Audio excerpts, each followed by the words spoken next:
بہت مدت پہلے دور دراز کے ایک ملک میں یہ قاعدہ تھا کہ اس ملک کے لوگ ہر سال اپنا بادشاہ تبدیل کیا کرتے تھے۔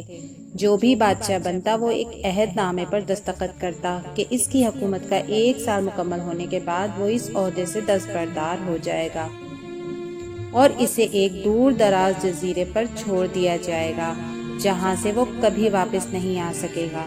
جب بھی ایک بادشاہ کا 1 سالہ دور حکومت مکمل ہو جاتا تو اسے ایک مخصوص جزیرے پر چھوڑ دیا جاتا تھا جہاں وہ اپنی بقیہ کی زندگی گزارتا۔ اس موقع پر اس بادشاہ کو بہترین اور خوبصورت لباس پہنایا جاتا اور ہاتھی پر بٹھا کر اسے پورے ملک کا الوداعی سفر کروایا جاتا۔ وہ بہت ہی افسوسناک اور غم زدہ لمحات ہوتے تھے اور پھر وہاں کے لوگ بادشاہ کو اس جزیرے پر یہ چھوڑ کر آ جاتے تھے۔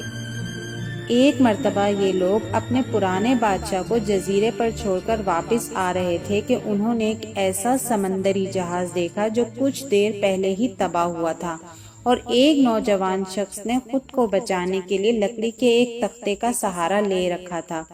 چونکہ ان لوگوں کو ایک نئے بادشاہ کی بھی تلاش تھی، لہٰذا انہوں نے اس نوجوان شخص کو اپنی کشتی میں بٹھا لیا اور اپنے ملک لے آئے اور اس سے 1 سال کی حکومت کرنے کی درخواست کی۔ پہلے تو وہ نوجوان نہ مانا، لیکن پھر وہ 1 سال کے لیے بادشاہ بننے پر رضامند ہو گیا۔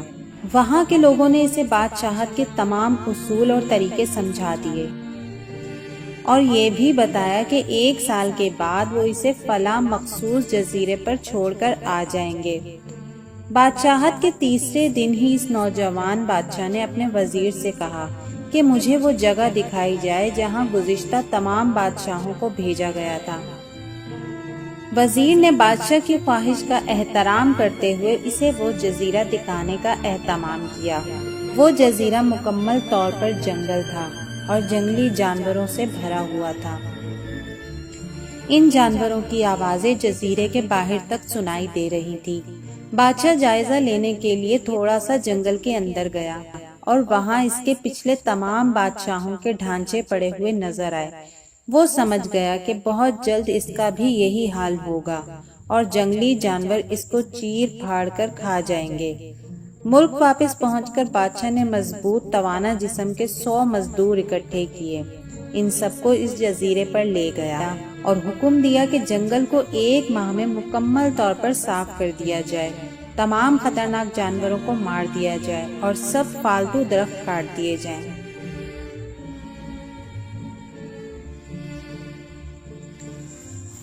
وہ ہر ماہ خود جزیرے کا دورہ کرتا اور کام کی خود نگرانی بھی کرتا۔ پہلے مہینے میں ہی تمام خطرناک جانوروں کو مار دیا گیا اور پھر بہت سے درخت بھی کاٹ دیے گئے۔ دوسرے ماہ تک جزیرہ مکمل طور پر صاف ہو چکا تھا۔ اب بادشاہ نے مزدوروں کو حکم دیا کہ جزیرے پر مختلف مقامات پر خوبصورت باغات تعمیر کیے جائیں۔ وہ اپنے ساتھ مختلف پالتو جانور مثلاً مرغیاں، گائے، بھینسیں، بطخیں اور بھیڑیں وغیرہ بھی جزیرے میں منتقل کرتا رہا۔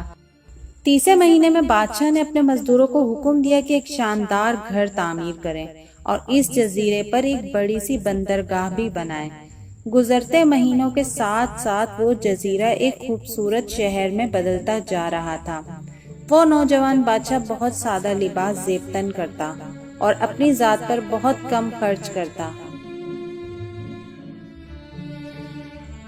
اپنی بادشاہت کی زیادہ تر کمائی وہ جزیرے کو بنانے میں لگاتا رہا۔ 10 ماہ گزر جانے کے بعد بادشاہ نے اپنے وزیر سے کہا کہ میں جانتا ہوں کہ 2 مہینے بعد مجھے جزیرے میں چھوڑ دیا جائے گا، لیکن میں ابھی سے وہاں جانا چاہتا ہوں۔